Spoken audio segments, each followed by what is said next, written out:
গোলাঘাট গ্ৰন্থমেলা আৰু সাহিত্য সমাৰোহ আজি পঞ্চম দিনত দিছে আৰু আজি গোলাঘাট প্ৰেছ ক্লাবে আজি আয়োজন কৰিছে কোন কোন ছাত্ৰ ছাত্ৰীসকলৰ দ্বাৰা মই দেখুৱাইছোঁ আজি চিত্ৰাংকন প্ৰতিযোগিতা ইতিমধ্যে সহস্ৰ ছাত্ৰ ছাত্ৰী অংশগ্ৰহণ কৰা পৰিলক্ষিত হৈছে মই মানে দেখাইছোঁ যে সহস্ৰ ছাত্ৰ ছাত্ৰীয়ে আজি প্ৰেছ ক্লাবৰ দ্বাৰা আয়োজিত যি চিত্ৰাংকন প্ৰতিযোগিতা মেগা চিত্ৰাংকন প্ৰতিযোগিতাত আচলতে ছাত্ৰ ছাত্ৰী অংশগ্ৰহণ কৰিছে সাহিত্য সমাৰোহত আজি মঞ্চত আচলতে গীত পৰিৱেশন কৰিব দেখুৱাইছোঁ এয়া কোন কোন ছাত্ৰ ছাত্ৰীসকলৰ দ্বাৰা আজি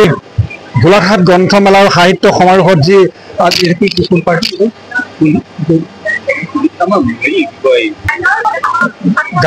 গান্ধৰ্ব সংগীত মহাবিদ্যালয়ে আজি পৰিৱেশন কৰিব মানে গীত শাৰী পাতি থকাৰ পৰিলক্ষিত হৈছে মই দেখাইছোঁ অকণমান খুব এটা সুন্দৰ পৰিৱেশে বিৰাজ কৰিছে ছাত্ৰ ছাত্ৰীসকলে ইতিমধ্যে শাৰী পাতি থকাৰ গীত গাবলৈ সাজু হৈছে আৰু আমাৰ মাজত এয়া উপস্থিত আছে আমি দেখাইছোঁ আমাৰ এয়া মানে সতীৰ্থ বুলিয়ে ক'ব লাগিব গোলাঘাটৰ আমাৰ বিশিষ্ট লেখিকা ক্ষমা চৌধুৰী গগৈ ডাঙৰীয়া কি ক'ব খুব এটা সুন্দৰ পৰিৱেশে বিৰাজ কৰিছে অকণমান ঠিকলে ভাল খুব এটা সুন্দৰ পৰিৱেশে বিৰাজ কৰিছে গোলাঘাট গ্ৰন্থমেলা আৰু সাহিত্য সমাৰোহ আচলতে গোলাঘাট গ্ৰন্থমেলা আৰু সাহিত্য সমাৰোহৰ এই শিশু দিনটো এটা বৰ বিশেষ দিন প্ৰতি বছৰে যোৱাবাৰো এনেকৈ আমি উদযাপন কৰিছিলোঁ আমি বিশিষ্ট শিশুসকলকো ইয়াত নিমন্ত্ৰণ কৰা হয় আৰু আজি বহু সংখ্যক ছাত্ৰ ছাত্ৰী আপোনালোকে দেখিছেই আজি ইয়াত উপস্থিত হৈছে তেওঁলোকৰ মাজত কবিতা আবৃত্তি কুইজ আৰু গীত এনেকুৱা ধৰণৰ অনুষ্ঠান হ'ব কবিতা আবৃত্তিৰ প্ৰতিযোগিতা হ'ব বক্তৃতা প্ৰতিযোগিতা হ'ব আৰু সকলোৱে আহি ইয়াত সকলোৱে নিজৰ ল'ৰা ছোৱালী আৰু ছাত্ৰ ছাত্ৰীসকলক আজি লৈ ইয়াত উদুলি মুদুলি পৰিৱেশ ধন্যবাদ জ্ঞাপন কৰিছোঁ আমাৰ মাজত আছে স্বাগতা ওচৰলৈ আহিছোঁ স্বাগতা আৰু সাহিত্য সমাৰোহ যি আজি গান্ধৰ্ব সংগীত মহাবিদ্যালয়ৰ দ্বাৰা গীত পৰিৱেশন কৰা হ'ব ছাত্ৰ ছাত্ৰীসকলে চিত্ৰাংকন হয় আজি আচলতে আমাৰ গোলাঘাট গ্ৰন্থমেলা আৰু সাহিত্য সমাৰোহ 2025ৰ পঞ্চমটো দিন আজি পঞ্চমটো দিন আমি শিশু দিন হিচাপে উদযাপন কৰিম গোলাঘাট জিলাৰ বিভিন্ন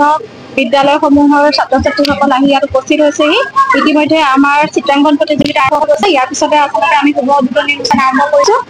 কৰিবলৈ আগবাঢ়িছোঁ আমাৰ মাজত উপস্থিত হৈছেহি অসম সাহিত্য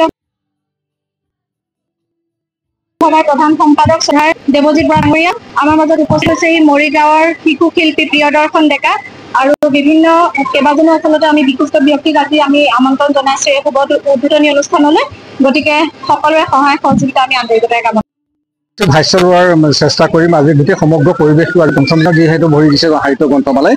কি ক'ব খুব এটা সুন্দৰ পৰিৱেশে আজি বিৰাজ কৰিছে ছাত্ৰ ছাত্ৰীসকলে পূজা গান্ধৰ্ব সংগীত মহাবিদ্যালয়ত গীত পৰিৱেশন কৰিব বিভিন্ন সাংস্কৃতিক আৰু কবি সাহিত্যিকসকলে ইয়াৰ পৰিভৰ দেখা গৈছে আজি যিটো সাহিত্য সভা আজি পঞ্চম দিন হিচাপে যিখিনি ইয়াত পৰিভৰ দেখা গৈছে ছাত্ৰ ছাত্ৰীখিনি অতি উৎসুকতাৰে যিসকলে ইয়াত যোগদান কৰিছে তেখেতে আৰ্ট হওক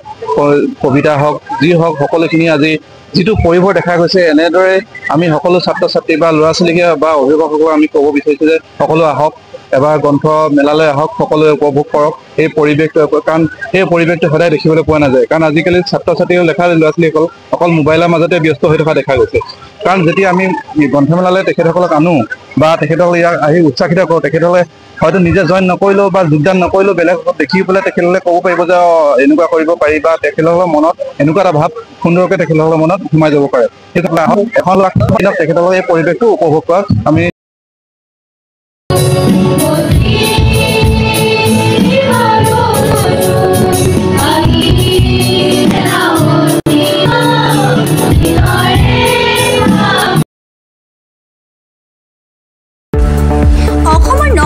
কবি সাহিত্যিকৰ বাবে সুখবৰ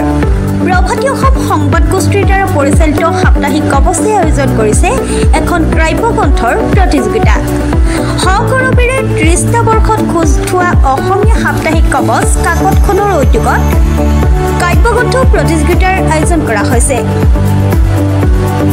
2022 চনৰ পৰা বৰ্তমানলৈ প্ৰকাশিত অসমীয়া কাব্যগ্ৰন্থ দুকপিৰ লগতে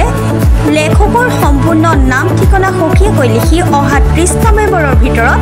তলত দিয়া ঠিকনাত ডাকযোগে পঠাব পাৰিব আমাৰ ঠিকনা সাপ্তাহিক কবচ প্ৰভাতী অসম সংবাদ গোষ্ঠী বিজয়নগৰ ডাকঘৰৰ সমীপত কলিতা মাৰ্কেট 3য় মহলা জিলা কামৰূপ অসম 781122 মোবাইল নম্বৰ হৈছে 9435114666 অথবা 6 9898 অথবা 9864084600 অথবা কাৰ্যালয়ত হাতে হাতে জমা দিব পাৰিব। এই প্ৰতিযোগিতাত বয়সৰ কোনো সীমা নাই। অহা জানুৱাৰী মাহত ফলাফল ঘোষণা কৰাৰ লগতে বঁটাসমূহ বিতৰণ কৰা হ'ব। সকলো প্ৰতিযোগীকে মানপত্ৰ প্ৰদান কৰা হ'ব।